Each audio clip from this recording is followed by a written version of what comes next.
장수왕이 즉위하며 국가의 가장 큰 프로젝트가 되었던 평양으로 수도를 이전하는 계획은 차질 없이 실행되었다. 대성산성과 안압궁 등 필요한 시설물들을 빠르게 짓고 행정 수도로서 부족함이 없도록 하여 결국 427년 수도를 평양으로 옮겼다.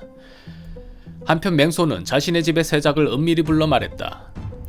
장수왕은 중원 진출을 멈추고 수도를 평양으로 옮겨 남진 정책을 펼치고 있습니다. 얼마 안가 백제 정벌이 이루어질 것이니 어서 빨리 비유왕에 이 사실을 알리도록 하세요. 세작은 그 길로 달려가 백제왕에게 이 사실을 알렸다. 백제 비유왕은 크게 걱정하며 신하들에게 물었다. 고구려가 남진 정책을 펼친다면 그 목표는 오로지 우리 백제일 것이다. 이를 어찌하면 좋은가? 신하 중 하나가 답하였다.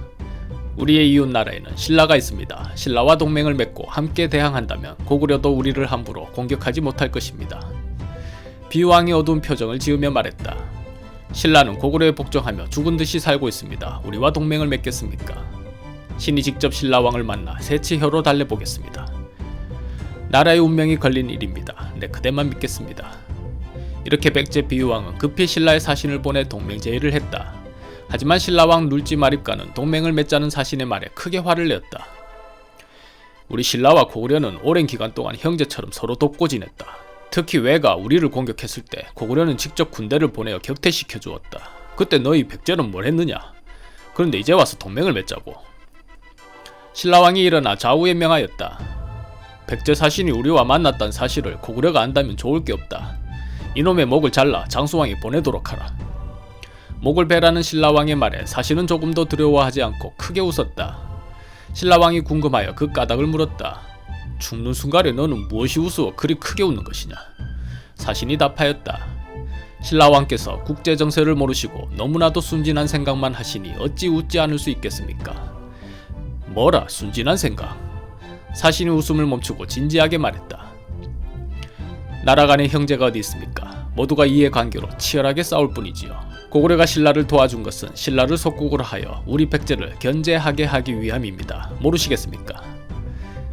감히 우리 신라와 고구려 간에 이간질을 하고자 하는 것이냐? 광개토 대왕 때는 포용 정책을 펼쳐 신라를 도와주었는지 모르지만 지금은 왕이 바뀌고 세상이 바뀌었습니다. 장수왕은 지금 수도를 평양으로 옮기고 본격적으로 한반도를 먹을 생각을 하는 남진 정책을 펼치고 있는 이 위급한 시기에 신라왕께서 아직도 현실을 파악하지 못하시고 순진한 소리만 하시니 어찌 신라가 계속될 수 있겠습니까? 남진 정책이란 사실의 말에 신라왕의 기세가 다소 누그러졌다.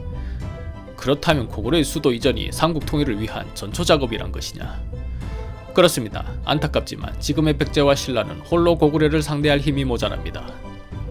고구려는 우리 백제를 먼저 공격할 것이고 신라에는 원군과 전쟁 물자를 달라고 할 것입니다. 말씀대로 고구려는 왜를 물리쳐 신라를 구해주었는데 신라가 이를 거절할 명분이 없겠지요. 아마도 국력을 크게 손상시킬 정도의 대대적 지원을 요청할 것입니다. 신라왕은 자신도 모르게 고개를 끄덕이며 듣고 있었다. 사신은 계속 말을 이었다. 그리 되면 아마도 우리 백제는 결국 고구려에 멸망할 것입니다. 백제가 사라지면 한반도 동쪽 한 귀퉁이에 자리 잡은 작은 나라 신라를 고구려가 그냥 두겠습니까? 10중 8구 다음은 신라 차례가 될 것입니다. 듣고 보니 구구절절 옳은 말이라 신라왕은 함부로 사신을 내쫓지 못했다. 사신이 말을 더했다. 하지만 백제와 신라가 손을 잡아 이와 입술의 관계가 되어 두 나라 간에 서로 어려울 때 돕는다면 고구려가 아무리 강하다 한들 무엇이 두렵겠습니까? 그때는 고구려도 함부로 우리를 공격하지 못할 것입니다. 뿐만 아니라 신라는 이제 자립하여 힘을 키워야 합니다. 언제까지 고구려에 복종하며 사실 것입니까? 신라왕이 천천히 고개를 끄덕이더니 한결 부드러운 말투로 답하였다.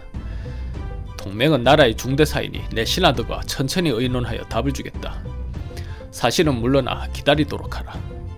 이에 신라왕 눌지마립과는 오후 내내 신하들과 백제와의 동맹에 대한 논의를 하고 이윽고 결론을 내렸다. 며칠 후 신라왕이 백제 사신을 불러 말했다. 우리 신라는 백제와 동맹을 맺고 고구려를 견제하기로 했다. 사신은 우리의 뜻을 비유왕에 전하고 소홀함이 없도록 하라. 신라왕의 극적인 결론에 백제 사신이 눈물로 답하였다. 참으로 현명한 판단이십니다. 이로써 백제와 신라는 그 역사를 계속 이을 수 있을 것입니다. 427년 고구려의 수도 이전으로 백제와 신라는 위기의식을 느꼈고 433년 동맹관계를 맺으니 이를 나제동맹 혹은 제라동맹이라 하였다. 한편 이 시기쯤 북인은 북연을 자주 침공을 하였고 그 때문에 북연은 나날이 위태로워졌다. 이에 북연한 풍홍이 상서 양의를 고구려에 보내 말했다.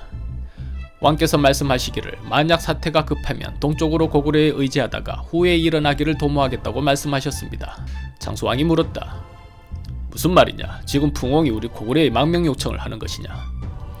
그렇습니다. 그 시기 북이의 사신도 고구려에 와서 왕에게 말하였다. 우리 북인은 북연을 대대적으로 공격하여 멸망시킬 것입니다. 고구려와는 좋은 관계를 유지하고 싶으니 다만 모른 척만 해주십시오. 장수왕은 고민이 되었다. 나라의 힘이 다해가는 북연을 도와주어 살릴 것인가? 아니면 새로운 중국의 강자 북이와 친하게 지낼 것인가?